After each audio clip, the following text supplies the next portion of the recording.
Well, let me ask you one more question, because part of what I hear you saying is, look, this is roll up your sleeves, hard work. Building power takes time and infrastructure and resources to do it. How do you do it in a way then, Sarah, where you knit it together so that it is sustainable over time, right? You're not just building power to win that one legislative seat in Michigan you described, or that one seat on the utility co-op. How do you do it in a way so that over a 10-year period, you look back and you go, we've built the kind of power that is self-sustaining, and there's probably some lessons from your work in Washington about how you did that as well. I just would love to hear your thoughts on that. Well, I mean, first of all, the most important thing is people.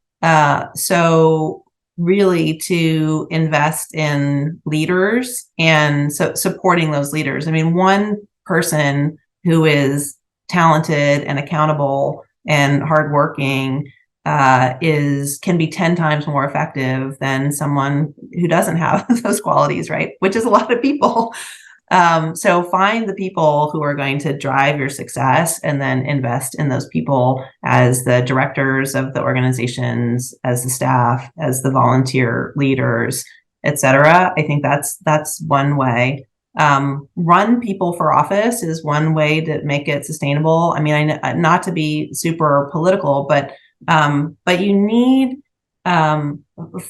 if folks are going to be involved in social change and civic life, they need to see people who represent them, who are in these positions. And it doesn't have to be for Congress. Having folks at the school board and on your water utility and your electric co-op and as sheriff and on your county commission, I think that those are the places that really impact people and where people know them. So one thing we find is that in a lot of rural spaces, people really do not believe that folks in DC are working for them. They could not care less about who is in Congress, right? They just don't, they don't have any faith in that.